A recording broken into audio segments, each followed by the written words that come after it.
राधे राधे दोस्तों, कैसे हैं आप सब। उम्मीद है अच्छे होंगे। मैं भी बहुत बढ़िया हूं। दोस्तों, यूजीसी नेट जेआरएफ के पेपर स्टार्ट हो गए हैं। यहाँ पेपर 1 का ये पीवाईक्यू का जो सेट है ये बहुत इंपॉर्टेंट है दोस्तों। आप पीवाईक्यू के सेट सारी मेरी प्लेलिस्ट देखिए, क्योंकि पेपर जो है वो लगभग 50% पीवाईक्यू में से ऑलरेडी आ रहा है। मैंने जो शिफ्ट 1 शिफ्ट 2 की 6 तारीख का एनालिसिस किया है उसमें पूरा पेपर पीवाईक्यू से आ रहा है। तो दोस्तों 26 जून 2019 का सिर्फ सेकंड का पेपर है। दोस्तों, अगर आपने अभी तक चैनल को सब्सक्राइब नहीं किया है तो चैनल को सब्सक्राइब कर लें।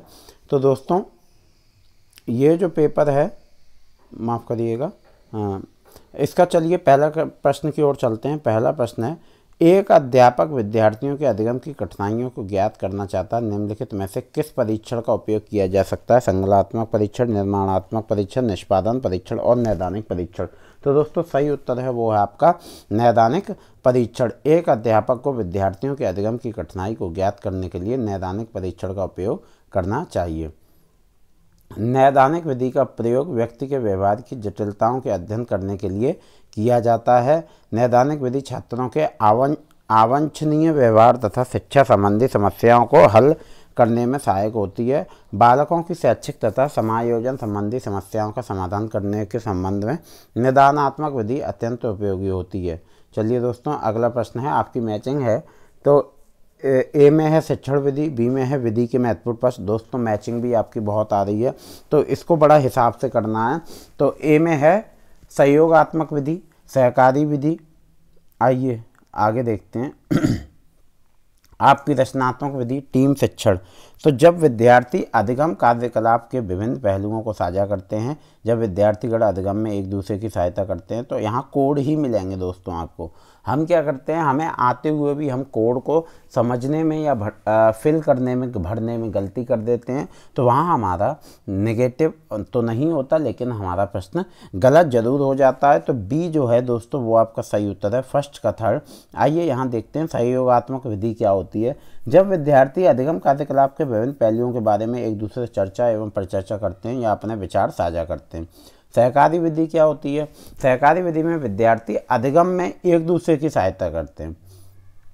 और रचनात्मक विधि, रचनात्मक शिक्षण में विद्यार्थी पर ज्ञान के सजग के रूप में जोर दिया जाता है। चलिए दोस्तों, और शिक्षण, टीम शिक्षण में अध्यापकों की विशेषज्ञता का उपयोग किया जाता है। टीम शिक्षण में 2 या 2 से अधिक अध्यापक योजना बनाने, उनकी क्रियान्वित करने और छात्रों के समूह में सीखने के अनुभव का मूल्यांकन करने के लिए सम्मिलित होते हैं। निर्माणात्मक मूल्यांकन का मुख्य उद्देश्य क्या है?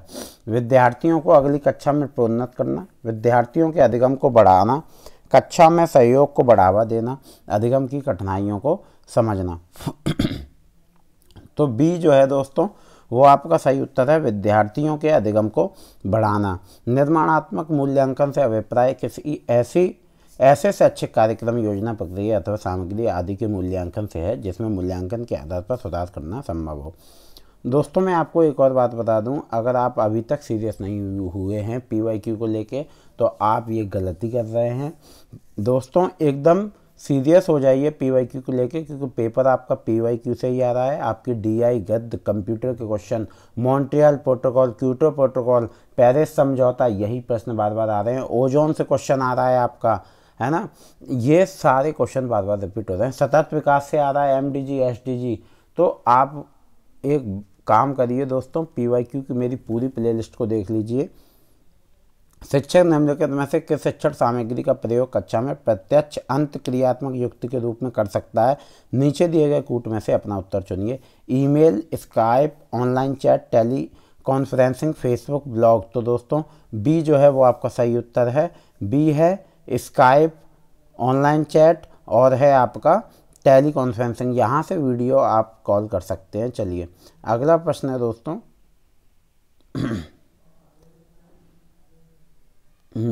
ये रहा, विद्यार्थी केंद्रित कक्षा का प्रयोजन है व्यक्तिगत भिन्नता से निपटने के लिए शिक्षक उन्मुखी व्याख्या का हास्य पूर्ववर्ती ज्ञान का प्रत्यस्मरण और समग्र कक्षा को अंतर्भूत करता। तो ये जो है दोस्तों वो आपका सही उत्तर है, व्यक्तिगत भिन्नता से निपटने के लिए। विद्यार्थी केंद्रित शिक्षा में शिक्षार्थी अधिकतर आत्मनिर्देशित होता है एवं स्वयं उत्तरदायी माना जाता है। शिक्षार्थी का हित केवल ज्ञान प्राप्त करने तक सीमित नहीं है, बल्कि उसकी विवेचना में भी निहित है। विद्यार्थी केंद्रित शिक्षा में शिक्षार्थी सीखने की गति भी स्वयं निर्धारित करता है। वह शोध विकल्प जिसमें निरंतर तथ्यात्मक जानकारी एकत्र करने की आवश्यकता पड़ती है उसे निम्नलिखित में से किस रूप में वर्गीकृत किया जाता है? अनुदैर्ध्य अध्ययन अविकल्प, पूर्व और पश्च अध्ययन अविकल्प, प्रतिनिधिक अध्ययन अविकल्प और द्विनियंत्रण अध्ययन अविकल्प। तो ये जो है दोस्तों वो आपका सही उत्तर है अनुदैर्ध्य अध्ययन अविकल्प। जिस शोध विकल्प में निरंतर तथ्यात्मक जानकारी एकत्र करने की आवश्यकता पड़ती है उसे अनुदैर्ध्य अध्ययन अविकल्प के रूप में वर्गीकृत किया जाता है। शोध विकल्प किसी भी अध्ययन के लिए महत्वपूर्ण होता है। शोध विकल्प की अनुसंधान की आधारशिला है। यह आधारभूत प्रश्नों को संबोधित करने का दृष्टिकोण है। चलिए दोस्तों, स्नोबॉल प्रतिचयन किसी प्रतिदर्श के चयन की वह प्रक्रिया है जिसमें इसका प्रयोग किया जाता है। नेटवर्क, समूह, स्नोबॉल, कंप्यूटर प्रोग्राम। तो ये जो है दोस्तों वो आपका सही उत्तर है।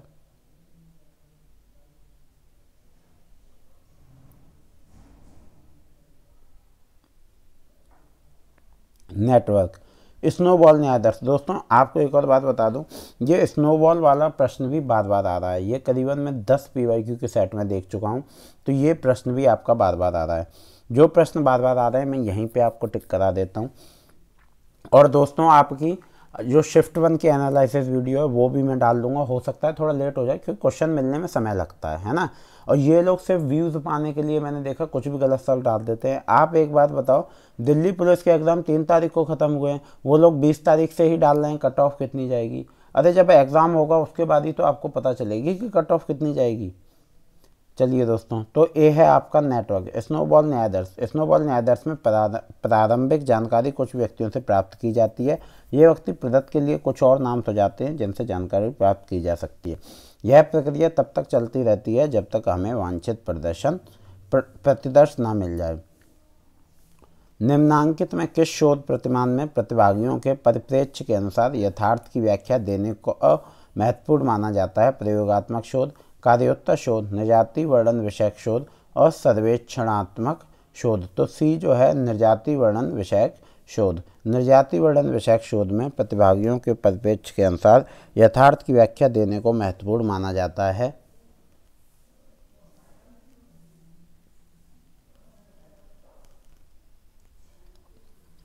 नरजाति प्रजातिक अनुसंधान। नरजाति विज्ञान मानव शास्त्र की वह शाखा है जिसमें मानव व्यवहार को उनके अपने समूह तथा अन्य समूहों को परिप्रेक्ष्य में अध्ययन किया जाता है। एरिक मेडलाइन और ABI इन्फॉर्म निम्नलिखित में से किसके उदाहरण हैं? उद्धरण सेवा, इलेक्ट्रॉनिक डाटाबेस, मुद्रित डाटाबेस और ग्रंथालय। चलिए दोस्तों, अगला प्रश्न है आपका, एक अस्थायी प्रतिछाप्ति जिसकी वैधता अज्ञात है तथा जिसमें 2 या 2 से अधिक चरों के मध्य संबंध उपकल्पित होता है, इसे क्या संज्ञा दी जाती है? शोध समस्या, शोध प्रस्ताव, शोध अविकल्प, शोध परिकल्पना। तो डी जो है दोस्तों वो आपका सही उत्तर है, शोध परिकल्पना।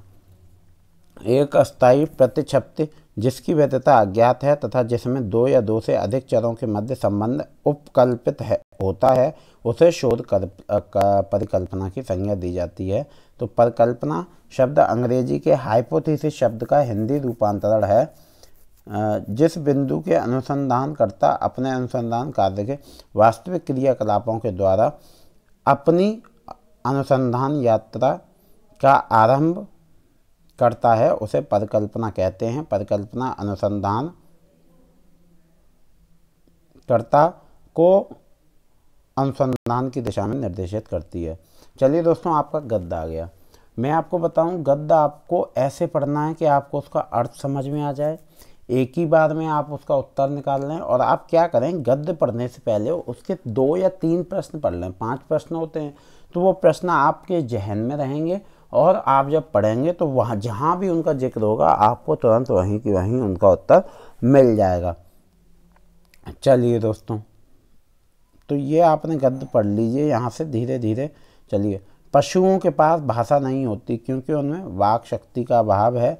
श्वसन का अभाव है, जटिलता स्तर का अभाव होता है, जानकारी साझा करने का अभाव। तो आपका सही उत्तर है यहाँ जटिलता स्तर का अभाव होता है। प्रस्तुत गद्यांश के अनुसार मानव और पशु में भाषाई गुण संबंधी महत्वपूर्ण अंतर विद्यमान है। यद्यपि पशु भी आपस में सूचनाओं का संप्रेषण कर सकते हैं, परंतु वे मानव की भांति विश्लेषण एवं अन्य जटिल भाषाई विशेषताओं से रहित होते हैं। उदाहरणार्थ, यदि जंगल में कहीं शेर दिख जाए तो चिड़िया एवं पशुओं के चिल्लाने से वे एक दूसरे को चेतावनी तो दे सकते हैं, मगर एक साथ बैठकर मनुष्य की भांति शेर के संबंध में विस्तृत वार्तालाप नहीं कर सकते। चलिए, भाषा की प्रक्रिया विस्मयकारी रही है, क्योंकि यह एक प्रतिक्रिया, एक अनुक्रिया, सहज, अनैच्छिक। तो डी आपका दोस्तों सही उत्तर है, अनैच्छिक। भाषा एक अत्यंत विस्मयकारी प्रक्रिया है। दरअसल यह भाषा में अनैच्छिक इनवॉल्यूंटरी प्रयुक्ति का गुण है, जो इस विस्मयकारी बनाता है। जब हम कुछ बोलते हैं तो हमारा ध्यान उस शब्द की व्युत्पत्ति, उसे बोलने में प्रयुक्त शरीर प्रक्रिया व उससे संबंधित अन्य जटिल भाषाई संक्रियाओं पर नजर आती है। यह सांस लेने जैसा ही एक अनैच्छिक क्रिया प्रतीत होती है। अतः गद्यांश के आधार पर भी विकल्प डी उचित प्रतीत होता है। जब मानव उत्तर देने की बजाय प्रतिक्रिया देते हैं तो वे संदेश विहीन हो जाते हैं, वे नियंत्रण खो देते हैं, वे भावुक हो जाते हैं, वे बोल नहीं सकते। तो हो जाएगा आपका वे संदेश विहीन हो जाते हैं। चलिए दोस्तों, अगला प्रश्न है, विश्व एक शांत स्थल हो जाएगा यदि लोग सोचेंगे बहुत अधिक, सुनने से पहले, उत्तर देने से पूर्व, बोलने से पहले। तो डी आपका बोलने से पहले सोचेंगे तब शांत हो जाएगा।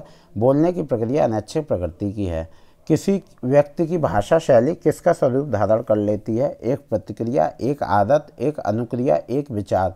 तो बी जो है दोस्तों वो आपका सही उत्तर है, एक आदत। दैनिक वार्तालाप के संबंध में भाषा पहचान प्रस्तुत करने का प्रमुख संकेतक एवं साधन होती है। हम अपने भावों को कैसे प्रस्तुत करते हैं? हमारा शब्द चयन, भाषाई आरोह अवरोह एवं मधुरता, रोचता आदि सभी तत्व हमारी भाषा शैली स्वयं हमारे व्यक्तित्व का अभिन्न अंग बनकर आदत के रूप में विकसित हो जाते हैं। कक्षा शिक्षण के संदर्भ में मुस्कान या भ्रुकुटी तनाव का उपयोग जब आवश्यक संकेतक के रूप में किया जाता है तो निम्नलिखित में से कौन सा मूलभूत प्रकार संपन्न होता है? तो सी है आपका प्रकार प्रतिस्थापन। चलिए, कक्षा शिक्षण के संबंध में मुस्कान या भ्रुकुटी तनाव का उपयोग जब आवश्यक संकेत या अशाब्दिक संकेत के रूप में किया जाता है तो इससे संचार का मूलभूत प्रकार प्रतिस्थापन संपन्न होता है। चलिए दोस्तों, अगले प्रश्न की ओर चलते हैं। अगला प्रश्न है, नीचे दो आपकी फिर से मैचिंग आ गई। पहले में क्या है? संप्रेषण में शामिल श्रोता के प्रकार और विशेषताएं। गैर श्रोता, सीमांत श्रोता, मूल्यांकन श्रोता और सक्रिय श्रोता। तो यहाँ पे आपको कोड ही मिलेंगे दोस्तों, इसीलिए ये नेट जेआरएफ का पेपर है, या नेगेटिव मार्किंग नहीं है, लेकिन फिर भी आपको सही करना एक प्रश्न को बहुत बड़ी बात होती है। चलिए,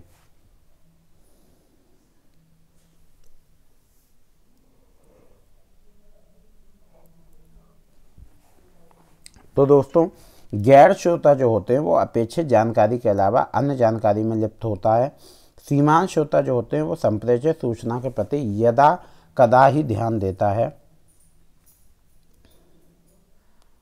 मूल्यांकन श्रोता जो होते हैं संप्रेषण के संदर्भ में अर्थगर्भिता का प्रसंस्करण किए बिना ही जानकारी प्राप्त करता है। सक्रिय श्रोता जो होता है वह निहितार्थ को समझने की दृष्टि से सूचना की प्रासंगिकता को परखता है। आवश्यक संप्रेषण मुख्यतः होता है यांत्रिक, समावयवी, असंरचित और संरचित। तो सी जो है दोस्तों वो है आपका असंरचित। अशाब्दिक संचार मुख्यतः असंरचित होता है। संचार में अशाब्दिक माध्यमों के महत्व को नकारा नहीं जा सकता। अशाब्दिक संचार यथा शारीरिक भंगिमाएं, मुख्य अभिव्यक्ति एवं नेत्र संपर्क इत्यादि मानव अंतक्रिया के परिभाषाई रूप संदेश में संलग्नता और अभिव्यक्ति में गंभीरता उत्पन्न कर देते हैं, साथ साथ अंतर्मन की भावनाओं को भी उत्प्रेरित करते हैं। एक अच्छे संप्रेषणकर्ता को निम्नलिखित में से किस सिद्धांत का अनुसरण करना चाहिए, उसे संगठित रहना चाहिए, उसे दृश्य सामग्री के उपयोग से बचना चाहिए, उसे अधिनायकवादी होना चाहिए, उसे माध्यम से सामंजस्य स्थापित करना चाहिए, उसे कहानी कहने की विधा को वरीयता देनी चाहिए। तो डी जो है दोस्तों वो आपका सही उत्तर है। डी है आपका कोड है यहाँ पे फर्स्ट, फोर्थ और फिफ्थ। तो उसे संगठित रहना चाहिए, उसे माध्यम से सामंजस्य स्थापित करना चाहिए, उसे कहानी कहने की विधा को वरीयता देनी चाहिए। अगला और भी सारे दोस्तों होते हैं यहाँ, संप्रेषण को प्रभावी सूचना संप्रेषित करना चाहिए, लेकिन वहाँ पे जो इससे मिल रहे थे इसमें से वो सिर्फ 3 दिए गए थे, तो इसलिए हमने उन तीनों को ही लिया। संप्रेषणकर्ता में उद्देश्यों की स्पष्टता होनी चाहिए, संप्रेषणकर्ता में श्रोता की प्रकृति का ज्ञान होना चाहिए, निम्नलिखित में से किन तथ्यों को कक्षा में अच्छे संप्रेषण के लिए अपनाना चाहिए, मूर्तता, शिष्टाचार, अड़ंगेबाजी, काल्पनिकता और सुसंगति। तो दोस्तों सी आपका सही उत्तर है। सी है आपका मूर्तता, शिष्टाचार और है आपका सुसंगति। कक्षा में अच्छे संप्रेषण के लिए निम्नलिखित तत्वों को अपनाना चाहिए। चलिए दोस्तों ये प्रश्न भी आपको आ रहे हैं, ये प्रश्न भी आपका निश्चित आ रहा है। यदि ड्राइवर इज इक्वल टू 12 तो गवर्नमेंट इज इक्वल टू 20 तो बिलीव्ड इज इक्वल टू 16 तो बैट क्या होगा। दोस्तों ये प्रश्न आपका आ रहा है, सेम यही प्रश्न दिल्ली करके आया था, दिल्ली करके। मैं आपको बता रहा हूँ इन प्रश्नों को ध्यान से करें। ये प्रश्न दोस्तों आपका आ रहा है, driver is equal to 12, government is equal to 20, believed is equal to 16 तो बैट क्या होगा। तो दोस्तों बैट होगा 6। जिस प्रकार ड्राइवर 12 अक्षरों की संख्या है, गवर्नमेंट 20 अक्षरों की संख्या है इंटू 2 और बिलीव्ड 16 अक्षरों की संख्या है इंटू 2, उसी प्रकार बैट 6 अक्षरों की संख्या है इंटू 2। चलिए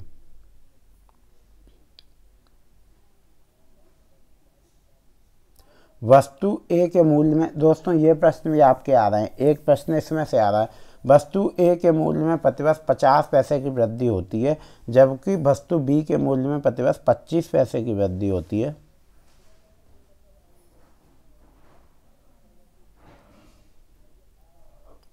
यदि 2008 में वस्तु ए का मूल्य 3 रुपये 20 पैसे था और वस्तु बी का 5 रुपये 30 पैसे था, तो किस वर्ष में वस्तु ए का मूल्य वस्तु बी की तुलना में 40 पैसे अधिक होगा। तो दोस्तों सी आपका सही उत्तर है। सी है आपका 2018। आइए देखते हैं कैसे ये दोस्तों क्वेश्चन आया था आपका 2012 और 2022 का क्वेश्चन आया था 6 तारीख के शिफ्ट 2 में, और उसमें आपको कैलकुलेट करना था 2012 2022। और एक दोस्तों उसमें ट्रेन वाला क्वेश्चन भी आया था, ट्रेन की स्पीड गति दी हुई थी, चाल दी हुई थी, बताना था वो कितने बजे एक दूसरे से क्रॉस करेंगी। ठीक है, 2008 में वस्तु ए का मूल्य ये हमें दिया हुआ, तो वस्तु ए के मूल्य की प्रतिवर्ष वृद्धि 50 पैसे, वस्तु बी के प्रतिवर्ष मूल्य की वृद्धि 25 पैसे, प्रतिवर्ष दोनों वस्तुओं के मूल्य में वृद्धि का अंतर 25 पैसे। प्रश्नानुसार 2008 में तो आपके 5 रुपये प्लस 40 पैसे, 3 रुपये 20 पैसे तो 2.5 रुपये हो गए आपके। 25 पैसे का अंतर होता है एक वर्ष में, तो 2.5 रुपये का अंतर होगा 10 वर्ष में। अतः अभीष्ट वर्ष 2008 प्लस 10 इक्वल टू 2018। यदि कक्षा के 59 छात्रों की औसत आयु 18 वर्ष है, यदि इसमें शिक्षक की आयु सम्मिलित कर दी जाए तो औसत आयु में 8 माह की वृद्धि हो जाए। तो शिक्षक की आयु क्या है दोस्तों, शिक्षक की आयु हो गई 33 वर्ष। आइए देखते हैं इन्होंने कैसे निकाला। माने शिक्षक की आयु इक्वल टू एक्स वर्ष है प्रश्नानुसार, तो 59 into 18 plus x equal to 60 into 18 plus 3/12। तो 59 into 18 plus x equal to 60 into 73/4। तो x equal to 15 into 73 minus 59 into 18, तो 1095 माइनस 1062 इक्वल टू 33 वर्ष। चलिए दोस्तों, 2 साइकिल सवार एक ही स्थान से विपरीत दिशा में प्रस्थान करते हैं। एक साइकिल सवार प्रति घंटा 9 किलोमीटर की गति से उत्तर दिशा में जाता है और अन्य साइकिल सवार प्रति घंटा 10 किलोमीटर की गति से दक्षिण दिशा में जाता है। दोनों साइकिल सवारों एक दूसरे से 47.5 किलोमीटर की दूरी पर होने में कितना समय लगेगा। तो दोस्तों ऐसे प्रश्न ही आपके आएंगे, तो आपका लगेगा 2 घंटे। प्रश्न अनुसार सापेक्ष 9 + 10 = 19 किलोमीटर और दूरी इक्वल टू 47 किलोमीटर। तो समय दूरी अपॉन चाल, ये आपका फॉर्मूला है समय का, दूरी अपॉन चाल। तो 47.5 अपॉन 19 इक्वल टू 2/2। चलिए दोस्तों, एक व्यक्ति एक घड़ी की 1800 रुपये में बिक्री कर 10% की हानि उठाता है। 10% लाभ कमाने के लिए घड़ी के किस मूल्य पर बिक्री की जानी चाहिए? दोस्तों बहुत आसान है आपका, तो ये हो जाएगा आपका 2200। यहाँ से देखिए 90% 1800 है ना, 10% की बिक्री के 1% 20 और 100% 2000 आपका। तो 10% लाभ के बाद घड़ी का मूल्य हो जाएगा 110%। तो 2000 इंटू 110/100 इक्वल टू 2200 रुपये। निम्नलिखित न्याय वाक्य में गौण पद की पहचान कीजिए। कुछ पुस्तकें संवर्धक नहीं होती हैं, सभी पुस्तकें रुचिकर हैं, इसलिए कुछ रुचिकर बातें संवर्धक नहीं होती हैं। निष्कर्ष का उद्देश्य और द्वितीयक आधार वाक्य विधेय। निष्कर्ष का विधेय और प्राथमिक आधार वाक्य का विधेय, दोनों आधार वाक्यों का उद्देश्य और दोनों आधार वाक्यों का विधेय। तो ए जो है दोस्तों वो आपका सही उत्तर है, निष्कर्ष का उद्देश्य और द्वितीयक आधार वाक्य का विधेय। चलिए दोस्तों, अगला प्रश्न है आपका। देखिए, ये हमेशा पेन और पेपर लेके सर्कल बना के ही सॉल्व करते हैं। अगर आप सर्कल बना के सॉल्व करोगे तो ये गलत नहीं होंगे। संसार में पाए जाने वाले तथ्यों के बारे में जानकारी हेतु कौन सा तर्क सहायक होगा? अनुमानजन्य, आगमनात्मक, निगमनात्मक और सादृश्यात्मक। तो बी जो है दोस्तों वो आपका सही उत्तर है, आगमनात्मक। ठीक है दोस्तों, बी आपका सही उत्तर है, आगमनात्मक। आगमनात्मक तर्क से हम विशिष्ट से सामान्य की ओर बढ़ते हुए संसार में पाए जाने वाले तथ्यों की जानकारी करते हैं। वस्तुतः तर्क की जिस प्रक्रिया में एकाकी प्रेक्षणों से ज्ञात तथ्यों को जोड़कर अधिक व्यापक सार्वभौमिक कथन निर्मित किया जाता है उसे आगमनात्मक तर्क विधि कहा जाता है। जैसे राम मदरशील है, सुरेश मदरशील है, मोहन मदरशील है, अतः सभी मदरशील हैं। 35 विद्यार्थियों की कक्षा में राजन नीचे से 7वें स्थान पर है, जबकि करण शीर्ष से 9वें स्थान पर है। दिव्या उन दोनों विद्यार्थियों के बिल्कुल मध्य में है। तो राजन और दिव्या के स्थानों में क्या अंतर होगा? तो दोस्तों बी आपका सही उत्तर है, बी है आपका 10। क्या अंतर होगा? 10। राजन के नीचे के स्थान 7वां, करण के शीर्ष से स्थान 9वां, राजन और करण के मध्य विद्यार्थियों की संख्या 19, तो दिव्या बिल्कुल मध्य में। चलिए दोस्तों, नीचे दिए गए उदाहरण पर विचार कीजिए। यह गवई मेरी गाय जैसा है, यह ज्ञान के किस साधन प्रमाण का एक उदाहरण है? तो दोस्तों ये तुलना का है, यहाँ कंपैरिजन हो गया है। यह गवई मेरी गाय जैसा है, यह वाक्य तुलनात्मक विधि द्वारा प्रमाण का एक उदाहरण है। इस प्रमाण विधि में दो या दो से अधिक वस्तुओं की स्थितियों की तुलना होती है। चलिए दोस्तों, नीचे दिए गए तर्क पर विचार कीजिए। ध्वनि अस्थायी है क्योंकि यह अदृश्य है। भारतीय तर्क शास्त्र की दृष्टि से उपयुक्त तर्क में निहित दोष की पहचान कीजिए। अप्रासंगिक तर्क का दोष, गलत अभिकथन का दोष, तुच्छ तर्क का दोष, विरोधाभासी तर्क का दोष। ए है अप्रासंगिक तर्क का दोष। ध्वनि अस्थायी है क्योंकि यह अदृश्य है। यह कथन भारतीय तर्कशास्त्र के अनुसार अप्रासंगिक तर्क दोष युक्त है। ध्वनि अस्थायी होती है जो कुछ क्षणों तक सुनाई देने के बाद बंद हो जाती है, लेकिन इसका कारण इसकी अदृश्यता नहीं है। वस्तुतः प्रत्येक अदृश्य चीज़ें हमें सुनाई भी नहीं देती, अतः उपयुक्त कथन में अप्रासंगिक तर्क दोष है। चलिए दोस्तों यहाँ से आपकी तालिका आ गई है। ठीक है, तालिका से आपके 5 प्रश्न बनेंगे और इसमें कुछ कठिन नहीं होता। तालिका में हमें लगता है आपको नॉर्मल परसेंटेज निकालना आना चाहिए, आपको एवरेज आपको मैंने बताया कैसे निकाल, परसेंटेज भी मैंने बताई है कैसे निकालते हैं, बस और कुछ नहीं आना चाहिए। इतने में आपकी तालिका हो जाएगी। तो यहाँ किसी विश्वविद्यालय की संख्या सैकड़ों में दी है, यहाँ वर्ष दिए हैं। ठीक है, और ये क्या है दोस्तों, आइए देखते हैं। हाँ, देश के विभिन्न क्षेत्रों से आने वाले विद्यार्थियों के उत्तर क्षेत्र, दक्षिण क्षेत्र, मध्यम क्षेत्र, पूर्व क्षेत्र, ऐसा कुछ है। चलिए, वर्ष 2014 से 2018 तक किस वर्ग क्षेत्र से आने वाले विद्यार्थियों की संख्या में कुल मिलाकर सर्वाधिक बढ़ोतरी हुई, परसेंटेज में हुई है? विदेश, पश्चिम क्षेत्र, उत्तरी क्षेत्र, पूर्वी क्षेत्र। तो ए जो है आपका वो है विदेश। 2014 से 18 में आने विभिन्न क्षेत्रों में विद्यार्थी संख्या में क्रमश होती हुई। देखिए यहाँ हम सबको कैलकुलेट कर लेंगे तो अच्छे से सारे क्षेत्र कैलकुलेट करेंगे, तब हमें जो पता चलेगा तो वो हमारा आएगा विदेश से। चलिए, जिसका ज़्यादा आ गया वही हमारा सही उत्तर हो जाएगा। वर्ष 2014-2018 के दौरान किस क्षेत्र में चक्रीय बदलाव देखा गया? तो उपयुक्त तालिका से स्पष्ट है पूर्वी क्षेत्र में 2014 से 18 के दौरान चक्रीय बदलाव देखा गया। तो पूर्वी क्षेत्र आपका ये सही हो गया। चलिए मैं आपको दिखा भी देता हूँ, वैसे ऐसा कुछ है नहीं उसमें। देखिए यहाँ पे ये रहा आपका पूर्वी क्षेत्र, और चक्रीय बदलाव जो है वो इसी में सबसे ज़्यादा हुआ है। चलिए,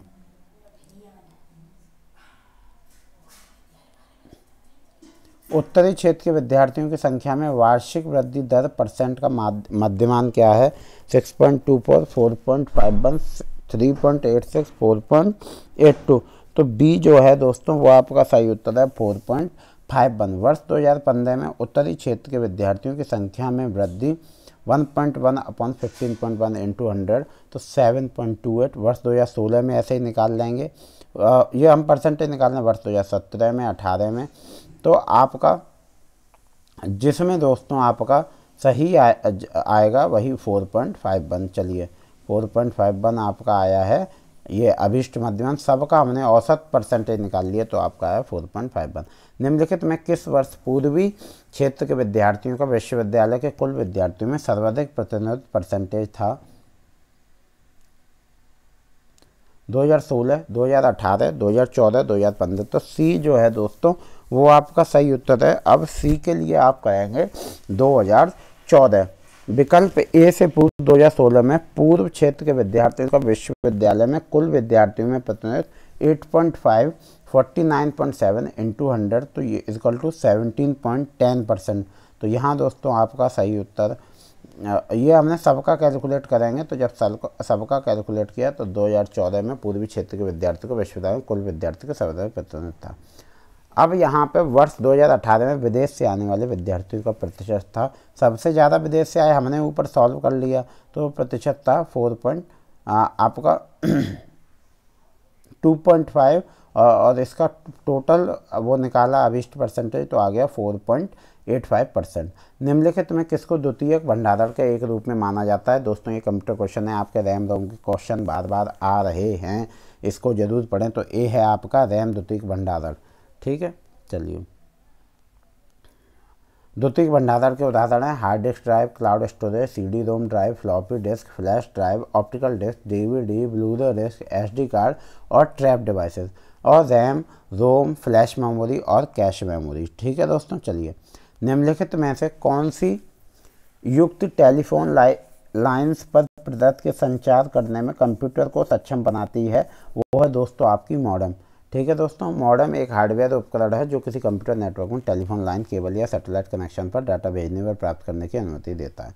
ठीक है दोस्तों, चलिए ऐसे समावेशी पद की पहचान कीजिए जिसमें कंपनी के व्यवसाय के संचालन के लिए इलेक्ट्रॉनिक प्लेटफॉर्म का उपयोग सम्मिलित होता हो। ई बिजनेस, ई कॉमर्स, ई मार्केटिंग, ई गवर्नेंस। तो आपका सही उत्तर है दोस्तों e commerce. E commerce internet के माध्यम से व्यापार का संचालन है जिसमें न केवल खरीदना और बेचना अपितु ग्राहकों के लिए सेवाएं और व्यापार की भागीदारी के साथ भी शामिल है। ई कॉमर्स के प्रमुख मॉडल हैं business to business B2B, business to consumer B2C, consumer to consumer C2C, consumer to business C2B, government to business G2B, business to government B2G, consumer to government C2G। E commerce के प्रमुख उदाहरण हैं magneto, Shopify, Flipkart और Amazon. ठीक है दोस्तों, चलिए निम्नलिखित में से कौन सा एक शैक्षिक संस्थान के अनुच्छेद नाम डोमेन नेम से समांतर संबंध होता है? दोस्तों बी है आपका .edu, है ना। एजुकेशन को हम लिख देते हैं, जब भी एक शैक्षणिक संस्थान की बात होती है तो .edu लगता है। डोमेन एक आइडेंटिफिकेशन स्ट्रिंग है जिसका उपयोग विभिन्न नेटवर्किंग संस्थाओं और एप्लीकेशन विशिष्ट नामकरण व पते उद्देश्यों के लिए किया जाता है। .org organisation, .inst institute, .com commercial, .net network और .gov गवर्नमेंट एजेंसीज। NMEICT किसका एक परिवर्णी है? National massive educational through information and communication technology, national mission of education through information and communication technology. तो दोस्तों यही आपका सही उत्तर है, national mission on education through information and communication technology. NMICT का पूरा नाम national mission education through information communication technology है दोस्तों। ये शिक्षा मंत्रालय द्वारा वर्ष 2009 में प्रस्तावित योजना है। स्वयं प्रभा, इसके प्रमुख पहल है स्वयं प्रभा। ये दोस्तों आपको पढ़ना पड़ेगा, स्वयं प्रभा। ये आपके आ रहे हैं national digital library of India virtual lab. एक अवस्थिति पर वायु गुणवत्ता को अभिलक्षणित करने के लिए प्रयुक्त किए जाने वाला मानक PM 2.5 है। यह अनुलग्रह 2.5 का क्या अर्थ है? वायु के 1.0 सेंटीमीटर। दोस्तों बहुत आसान प्रश्न है। निश्चित इकाइयों को में आलंबित कणों का आकार है ये दोस्तों। चलिए 2.5 एक वायु प्रदूषक है। फाइनली पार्टिकल्स या पार्टिकुलेट मैटर PM 2.5 शब्द हवा में छोटे कणों पर बूंदों को संदर्भित करता है जो 2.5 माइक्रोन से छोटे होते हैं। अतः स्पष्ट है कि PM 2.5 में 2.5 का आशय आलंबित कणों का आकार से है। गैर नवीकरणीय संसाधनों का समुच्चय चुनिए। यूरेनियम, प्राकृतिक गैस, मृदा, प्राकृतिक gas, uranium, phosphates, petroleum, uranium, भूतापीय ऊर्जा और शैल गैस, यूरेनियम, मृदा। तो दोस्तों प्रश्न में दिए गए विकल्पों में यूरेनियम, प्राकृतिक गैस, मृदा एवं फॉस्फेट गैस नवीकरणीय संसाधनों के उदाहरण हैं। भूतापीय ऊर्जा नवीकरणीय संसाधन है। आयोग द्वारा इस प्रश्न का विकल्प A तथा B माना गया है, परंतु विकल्प D में उल्लिखित शैल गैस भी गैर नवीकरणीय संसाधन है। चलिए